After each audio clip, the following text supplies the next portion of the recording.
Hello everyone, welcome to my YouTube channel studios aura.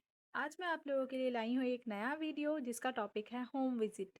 Home visit आप लोगों ने community health nursing में बहुत बार सुना होगा, क्योंकि कम्युनिटी हेल्थ नर्सिंग में हमें मेनली होम विजिट करना होता है। तो जितने भी नर्सिंग स्टूडेंट्स हैं या फिर जितनी भी कम्युनिटी हेल्थ नर्सेज हैं, उन्हें ये बहुत अच्छे से पता होगा कि होम विजिट की कितनी ज़्यादा इंपॉर्टेंस होती है कम्युनिटी हेल्थ नर्सिंग के लिए। तो आज हम इसी के बारे में पढ़ेंगे कि इसके क्या क्या स्टेप्स होते हैं, क्या क्या टेक्निक्स होती हैं, होम विजिट हम क्यों करते हैं। So first let's start the video. First is the introduction.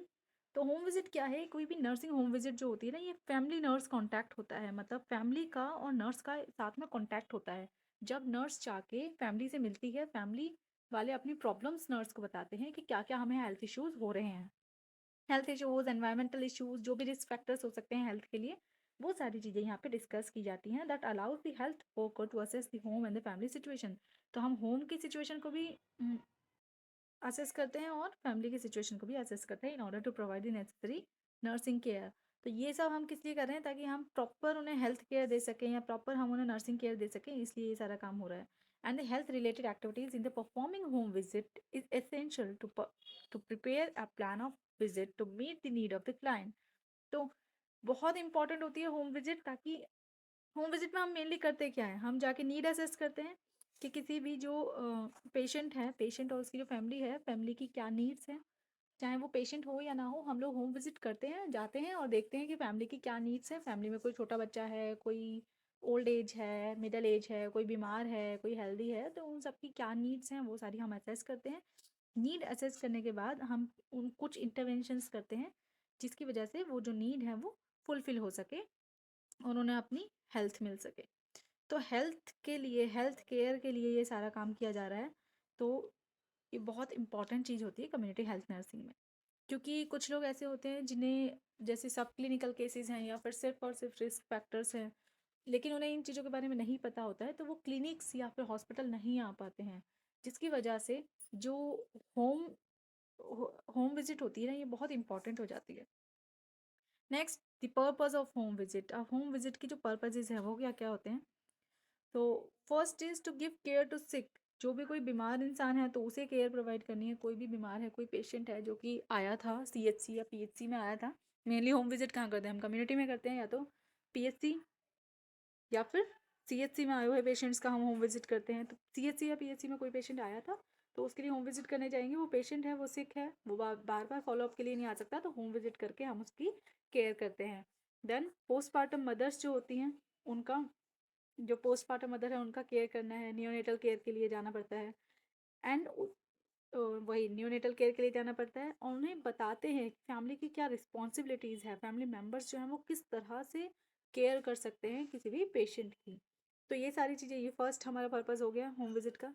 Second होता है to assess the living condition. लोगों की लिविंग कंडीशन को देखना है, जो पेशेंट है या उनकी फैमिली है उनकी लिविंग कंडीशंस कैसी हैं, हेल्थ प्रैक्टिसेस कौन कौन सी वो फॉलो कर रहे हैं, क्या क्या रिस्क फैक्टर्स हैं, उनके इन्वायरमेंट से क्या क्या रिस्क मिल रहे हैं। और इन सारी चीज़ों को असेस करने के बाद कितनी उन्हें नॉलेज है, कितना उनका एटीट्यूड, उनका बिलीव्स क्या है हेल्थ के टुवर्ड्स, और बाकी जो भी रिस्क फैक्टर हैं उनके टुवर्ड्स मतलब उनके लिए कितनी नॉलेज है उनके पास। तो उन सब चीज़ों को असेस करने के बाद हमें उन्हें अप्रोप्रिएट हेल्थ टीचिंग भी देनी पड़ती है। ये जो हेल्थ टीचिंग है ना, ये स्पेसिफिक हेल्थ टीचिंग होती है। ये कोई हेल्थ एजुकेशन ऐसा नहीं है कि ये ग्रुप में दी जा रही है। ये एक स्पेसिफिक हेल्थ टीचिंग होती है कि स्पेसिफिक फैमिली या फिर स्पेसिफिक पेशेंट को ध्यान में रख के, स्पेसिफिक चीज़ों को ध्यान रख के ये दी जाती है। Third is to give health teaching regarding the prevention and control of disease. तो थर्ड हेल्थ टीचिंग हम देते हैं regarding the prevention and control of disease, मतलब डिजीज को कैसे प्रिवेंट किया जा सकता है और किस तरह से उसे कंट्रोल किया जा सकता है। Next, it is to establish the close relationship between the health agency and the public for the promotion of health। अब जो पब्लिक है, जितने भी लोग हैं जो रह रहे हैं उस एरिया में, उनके बीच में और जो हेल्थ एजेंसीज है ना, उनके बीच में एक कनेक्शन जुड़ जाता है, यहाँ से एक रिलेशनशिप बन जाता है हेल्थ एजेंसीज और उन लोगों के बीच में। तो इससे क्या होता है, ताकि हम उनकी हेल्थ को प्रमोट कर सकें, सारे मेजर्स हम अप्लाई कर सकें उनकी हेल्थ को प्रमोट करने के लिए। Then the next is to make use of the inter referral system. Inter referral systems का यूज़ कर सकते हैं, हम जाके उन्हें बता सकते हैं कि आप अगर पीएचसी में आएंगे कुछ लोगों को लगता है कि हमारी प्रॉब्लम या तो बहुत छोटी है, हम हॉस्पिटल नहीं जा सकते, कुछ लोगों को लगता है हमारी प्रॉब्लम बहुत बड़ी है, हम पीएचसी या सीएचसी में जाके दिखाएंगे तो उससे कोई फ़ायदा नहीं होगा। तो उनको बता सकते हैं कि आप पहले पीएचसी में आओ, वहाँ से अगर आपकी प्रॉब्लम हमें लगता है कि थोड़ी बड़ी प्रॉब्लम है या फिर यहाँ ट्रीटमेंट नहीं हो सकता, यहाँ इतने इक्विपमेंट्स नहीं हैं, तो हम सीएचसी में रेफ़र करेंगे। अगर वहाँ उन्हें लगता है कि वहाँ पे वो फैसिलिटीज़ नहीं है, तो वो जाके टर्शियरी हॉस्पिटल में या डिस्ट्रिक्ट हॉस्पिटल्स में रेफ़र कर देंगे। तो इंटर रेफरल सिस्टम के बारे में बताना भी एक मेन पर्पस होता है इसका, to promote the utilization of community services. जितनी भी सर्विसेज, हेल्थ सर्विसेज जो मिल रही है उनका यूटिलाइजेशन करना भी तो ज़रूरी है ना। Then the principles. Now what are the principles for the home visit. Home visit जो है ना वो पर्पसफुल होनी चाहिए, उसका कोई ऑब्जेक्टिव होना चाहिए, लाइक किस किस कारण से, किस पर्पस से आप होम विजिट कर रहे हो। बिना मतलब फालतू में तो आप किसी घर पहुंच नहीं जाओगे कि हम जानना चाहते हैं कि आपकी हेल्थ कैसी है। कुछ कुछ तो पर्पस होना चाहिए। फॉर एग्जांपल कोई पेशेंट आया होगा आपके पास, तो आप उसके लिए होम विजिट करने जा रहे हो। पोस्टमार्टम मदर है तो पोस्टमार्टम केयर के लिए आप होम विजिट करने जा रहे हो। या ऐसा हो सकता है किसी एक कम्युनिटी, किसी एक लोकल एरिया में वहाँ पे बहुत ज़्यादा रिस्क फैक्टर है किसी डिजीज़ को होने के लिए, तो आप प्रिवेंटिव होम विजिट करने जा रहे हो। तो ये एक पर्पस होना चाहिए आपके माइंड में। सेकंड ये होना चाहिए कि जो भी होम विजिट है ना वो हमेशा प्लान होनी चाहिए। अचानक से उठ के आपका मन किया कि भाई आज होम विजिट करते हैं, आज हमारा ये सीएचसी पीएचसी में बैठने का मन नहीं कर रहा, चलो बाहर चलते हैं कहीं घूमने, ये नहीं करना है। आपको प्लान होनी चाहिए होम विजिट कि क्या क्या करना है आपको, मतलब कब जाना है, कब जाना है, किस टाइम जाना है, किस फैमिली में जाना है, किस एरिया में जाना है, ये सारी चीज़ें आपको क्या करना है, कौन कौन सी जो अवेलेबल इन्फॉर्मेशन है वो आपके पास होनी चाहिए, उनका सारा यूज़ करना आपको पता होना चाहिए कि ये इन्फॉर्मेशन है मेरे पास है तो मैं इसका यूज़ कैसे करूँ। देन पेशेंट के बारे में सारी की सारी इन्फॉर्मेशन आपके पास होनी चाहिए, उसकी फैमिली के बारे में अप्रोप्रिएट, मतलब कुछ एडिक्वेट इन्फॉर्मेशन तो होनी ही चाहिए। बाकी तो आप होम विजिट पे जाके ले लोगे, बट ऐसा भी नहीं होना चाहिए ना आप वहाँ पे गए और आपको कुछ भी नहीं पता। एटलीस्ट थोड़ा बहुत को कुछ पता होना चाहिए, क्योंकि आपके माइंड में एक पर्पस है, आप क्यों जा रहे हो। तो उसके लिए आपने कुछ तो इन्फॉर्मेशन कलेक्ट करके रखी होगी, तो वो सारी चीज़ें होनी चाहिए। Then in planning a home visit we should consider and give priority to essential need. जो हम एसेंशियल नीड्स होती है ना, जो हमें लगता है कि हाँ कम पूरी होनी चाहिए, उन चीज़ों को हम प्रायोरिटी देते हैं, चाहे वो इंडिविजुअल की हो या फिर फैमिली की हो। ऐसी नीड्स को हम प्रायोरिटी नहीं देंगे जो अभी इंपॉर्टेंट नहीं है। प्रायोरिटी आपने नर्सिंग केयर प्लान में भी पढ़ा होगा ना कि हमें चीज़ों को प्रायोरिटी देनी होती है, कितनी ज़्यादा एसेंशियल, कितनी जल्दी अभी इस नीड को पूरा करना बहुत इंपॉर्टेंट है। तो इम्पॉर्टेंट, मोस्ट इंपॉर्टेंट से लीस्ट इंपॉर्टेंट तक हम जाएंगे। तो ये भी एक टेक्निक हो गई। Then planning and delivery of care should involve the individual and family. जो भी प्लानिंग हो रही है या फिर आप केयर डिलीवर कर रहे हो, वो दोनों के लिए होनी चाहिए, इंडिविजुअल के लिए भी होनी चाहिए, जो भी पेशेंट है उसकी फैमिली के लिए भी होनी चाहिए। आप किसी को भी नेग्लेक्ट नहीं कर सकते वहाँ जाके। आप इंडिविजुअल के बारे में सारी बातें करे जा रहे हो, फैमिली से कोई मतलब ही नहीं है आपको। फैमिली का दूसरा मेंबर एक बीमार की केयर करते करते वो खुद बीमार हो जाए, उससे आपको कोई फर्क नहीं पड़ता, ये नहीं होना चाहिए। आपको ये जो केयर है वो दोनों के लिए होनी चाहिए, इंडिविजुअल के लिए भी, फैमिली के लिए भी होनी चाहिए। Plan should be flexible. Flexible planning होनी चाहिए। फॉर एग्जाम्पल, आप किसी दिन आपने प्लान किया था मैं आज होम विजिट के लिए जाऊंगी, आज मैं इवनिंग में जाती हूँ। अब मैं इवनिंग में गई, वहाँ पर फैमिली मेम्बर्स बहुत बिजी हैं, उनका कोई अपना ही इम्पोर्टेंट काम है। तो मैं उनसे ये नहीं कह सकती कि नहीं मैं तो यहाँ हेल्थ केयर एजेंसी से आई हूँ और भाई आपको मुझे टाइम देना पड़ेगा, ये ज़्यादा इंपॉर्टेंट है।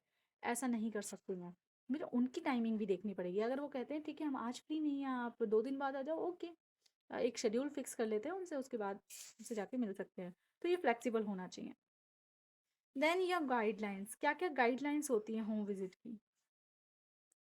तो गाइडलाइंस के लिए फिजिकल नीड और साइकोलॉजिकल नीड और educational need of the individual and family, ये सारी की सारी नीड कंप्लीट होनी चाहिए। फिजिकल नीड्स को भी हमें ध्यान में रखना है कि फिजिकल नीड्स क्या क्या है, साइकोलॉजिकल नीड्स को भी ध्यान में रखना है, एजुकेशनल नीड्स को भी ध्यान में रखना है। दोनों की, इंडिविजुअल और फैमिली की, हर एक नीड को हमें ध्यान में रखना होता है।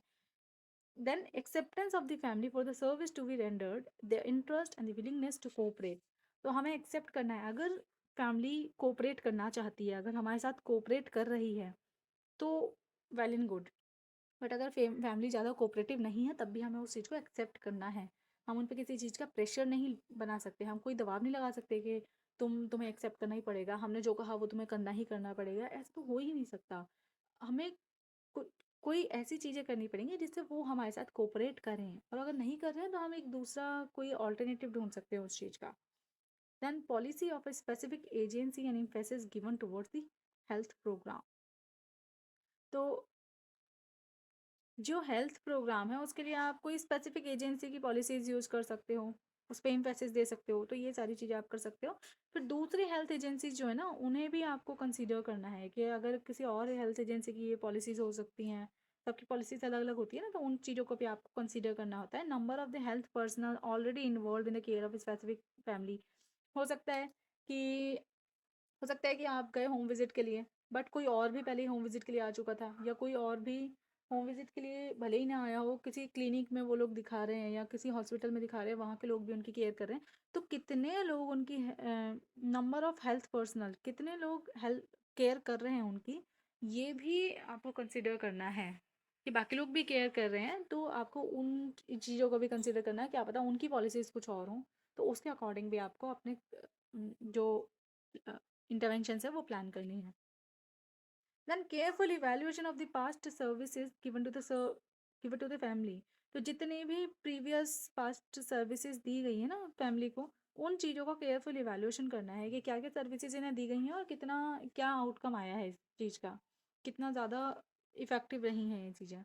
How the family awares the nursing services, किस तरह से ये नर्सिंग सर्विसेज को अवेल करती है फैमिली, क्या करती ही नहीं है या फिर बहुत ज़्यादा कर रही है या एडिक्वेट अमाउंट में कर रही है, तो ये सारी चीज़ें आपको पता होनी चाहिए। ये सारी चीज़ों को आपको इवैल्यूएट करना है बहुत अच्छे से। Then the ability of the patient and his family to recognise their own needs. क्या पेशेंट और फैमिली अपनी खुद की नीड्स को रिकॉग्नाइज कर सकते हैं या नहीं, ये चीज़ भी आपको देखनी है। और उनकी नॉलेज कितनी है, नॉलेज ऑफ अवेलेबल रिसोर्सेज के, उनके पास रिसोर्सेज अवेलेबल है। मान लिया उनके घर के पास में ही पीएचसी है, अवेलेबल है, लेकिन उन्हें पता ही नहीं है कि हमारे घर के पास पीएचसी है और इस पीएचसी में हम लोग जाके दिखा सकते हैं फ्री ऑफ कॉस्ट। उन्हें ये चीज़ पता ही नहीं है, तो वो अवेल ही नहीं कर पाएंगे। तो ये नॉलेज देखनी है कि क्या उनके पास अवेलेबल नॉलेज है अवेलेबल रिसोर्सेज की, क्या हम इन रिसोर्सेज को यूज़ कर सकते हैं या नहीं, या फिर नहीं है वो नॉलेज। किसी किसी के पास हो सकता है कि प्रॉपर नॉलेज है लेकिन वो जाके दिखा ही नहीं रहे। तो ये देखना है कि क्या वो जितने भी रिसोर्सेज हैं उनका यूज़ कर पा रहे हैं, उनका बेनिफिट ले पा रहे हैं उन चीज़ों से। मान लो एक फैमिली है, उन्हें पता है मेरे घर के पास पीएचसी भी है, थोड़ा दूर जाएंगे सीएचसी भी है, डिस्ट्रिक्ट हॉस्पिटल भी है, यहाँ पे सर्विसेज फ्री ऑफ कॉस्ट मिलती भी हैं, बहुत अच्छी सर्विसेज, तो सब पता है, दूसरों को बता देंगे, सारी इन्फॉर्मेशन दे देंगे, बट खुद उस चीज़ को अवेल नहीं कर रहे हैं, खुद उसका यूज़ नहीं कर रहे हैं। तो ये चीज़ें भी पता होनी चाहिए। देन वो अपनी नीड को खुद से रिकॉग्नाइज कर सकते हैं या नहीं, ये भी पता होना चाहिए। मान लो कि किसी को कोई रिस्क फैक्टर है या किसी को कोई भी हेल्थ इश्यूज आ रहे हैं, लेकिन वो रिकॉग्नाइज ही नहीं कर पा रहे हैं, वो कह रहे हैं हमें तो ज़रूरत ही नहीं है कहीं जाने की, हम तो हेल्दी हैं। साइकोलॉजिकल कोई प्रॉब्लम हो रही है, बट उन्हें लगता है कि फिजिकली तो हम हेल्दी हैं, तो मतलब हेल्दी हैं। तो ये सारी चीज़ें आपको इवैल्यूएट करनी है। Then what are the steps of the home visit. Steps क्या होते हैं, सबसे पहले हमें जब भी हम होम विजिट के लिए जाते हैं ना पेशेंट के घर पे, तो हमें ग्रीट करना है पेशेंट को और उसकी फैमिली को, और अपने आप को इंट्रोड्यूस कराना है। सबसे पहले हम ग्रीट करेंगे, हेलो, गुड मॉर्निंग, नमस्ते, जो भी हम बोलते हैं। तो उस चीज़ से जो भी पेशेंट और उसकी फैमिली उनके रिलीजन उनके कम्युनिटी के अकॉर्डिंग होगा, उस चीज़ से हम उन्हें ग्रीट करेंगे, अपने आप को इंट्रोड्यूस करेंगे कि हम कौन है। लाइक हम उन्हें बताएंगे कि मैं नर्स हूँ, मैं यहाँ सीएचसी से आई हूँ, ये वो, मैं आपके हेल्थ के लिए आई हूँ, आपकी केयर करने के लिए। ये सारी चीज़ें उन्हें बतानी है कि हम होम विजिट पे आए हैं। उसके बाद पर्पज़ बताना है अपने होम विजिट का, जो पर्पज़ आपके माइंड में था जिसकी वजह से आप होम विजिट पे आए हो, वो पर्पज़ आपको उन्हें भी बताना है कि हम इस चीज़ की वजह से आए हैं, क्योंकि हमें लगता है कि आपकी जो लोकल एरिया है ना, यहाँ पे बहुत ज़्यादा रिस्क फैक्टर है, यहाँ पे बहुत ज़्यादा पानी रहता है, जिस वजह से यहाँ पे मच्छर हो रहे हैं, तो मलेरिया का रिस्क बहुत है। तो इसलिए हम आपको थोड़ी हेल्थ एजुकेशन देने के लिए आए हैं। तो ये पर्पज़ आप उन्हें बता सकते हो। Then observe the patient and determine the health need. फिर उसके बाद पेशेंट और फैमिली दोनों को ऑब्जर्व करेंगे हम, और उनकी जो हेल्थ नीड है ना वो डिटरमाइन करेंगे कि क्या उन्हें कोई हेल्थ नीड है या नहीं है। है तो प्रायोरिटाइज करेंगे उन्हें उसकी इम्पोर्टेंस के बेसिस पे। देन पुट द बैग इन। आप जब भी आप होम विजिट पे जाते हो तो आप एक बैग लेके जाते हो, कम्युनिटी का बैग लेके जाते हो, जिसमें आपके सारे इक्विपमेंट्स होते हैं, जिससे कि आप हेल्थ स्टेटस को असेस कर सकते हैं। तो उस बैग को आप कन्वीनियंट प्लेस पर रखेंगे, एक अच्छे से प्लेस पर रखेंगे, ऐसा नहीं कहीं भी पटक दिया ऐसे ही। ऐसा भी नहीं करना है। आपको पता है कि आपकी कम्युनिटी बैग में एक न्यूज़पेपर होता है, उसे आपको स्प्रेड करना होता है, उसके ऊपर ही आपको बैग रखना होता है। किस तरीके से बैग रखना होता है, बैग की भी एक टेक्निक होती है। बैग टेक्निक के लिए मैं आपके लिए आगे वीडियो बना दूंगी, तो उसकी आप टेंशन ना लें। और ऐसा भी नहीं है कि आप गए किसी भी होम विजिट पे गए और अपना जो कम्युनिटी बैग है वो लेकर पेशेंट के बेड पे रख दिया, सोफ़ा पे रख दिया। तो this is not the proper way. ऐसा आपको नहीं करना है। Then proceed to perform the bag technique. वही बैग रखने के बाद आपको बैक टेक्निक परफॉर्म करनी है। अगर आप लोगों को बैक टेक्निक पर वीडियो चाहिए ना, तो आप प्लीज़ कमेंट बॉक्स में ये लिख सकते हैं, तो मैं नेक्स्ट वीडियो आपका बैक टेक्निक पे बना दूंगी। देन आगे बढ़ते हैं। तो perform the nursing care needed and given health teachings. तो आप जो भी अब आपने हेल्थ नीड को असेस किया था, उन्हें प्रायोरिटाइज किया था, प्रायोरिटाइज करने के बाद क्या होगा कि आप परफॉर्म करोगे। लाइक यहाँ पे आप इंटरवेंशंस परफॉर्म करोगे। इंटरवेंशंस जो भी होंगे ना, हेल्थ नीड के अकॉर्डिंग आपको लगता है क्या क्या करना चाहिए, तो वो आप परफॉर्म करोगे। और हेल्थ टीचिंग दे सकते हो आप पेशेंट को, उसकी फैमिली को, कि उन्हें किस तरह से रिस्क फैक्टर से बचना है। देन रिकॉर्ड करना है जितनी भी इंपॉर्टेंट डेट्स, ऑब्जर्वेशन या केयर दी गई है ना, वो सारी रिकॉर्ड करनी है। कोई भी इंपॉर्टेंट डेट्स है, लाइक पेशेंट की जो प्रीवियस हिस्ट्री है उसे भी आपको रिकॉर्ड करना है, ऑब्जर्वेशन रिकॉर्ड करनी है, आपने क्या क्या देखा, क्या क्या केयर दी गई है उन्हें, वो सारी चीज़ें रिकॉर्ड करनी है। Make appointment for the return visit. तो रिटर्न विजिट क्या होता है, ये फॉलो अप विजिट होती है। तो इसके लिए आपको अपॉइंटमेंट देनी है, मतलब शेड्यूल फिक्स करना है कि फॉलो अप आप कब कर सकते हैं, कब दोबारा हम आपके होम विजिट पर आएँ। तो ये सारी चीज़ें, ये हो गया आपके steps of a home visit. तो this is all about your home visit. ये ब्रीफ डिस्कशन था होम विजिट के बारे में। Thanks for watching the entire video. Please like and share the videos and subscribe my channel for more such videos. Thanks again.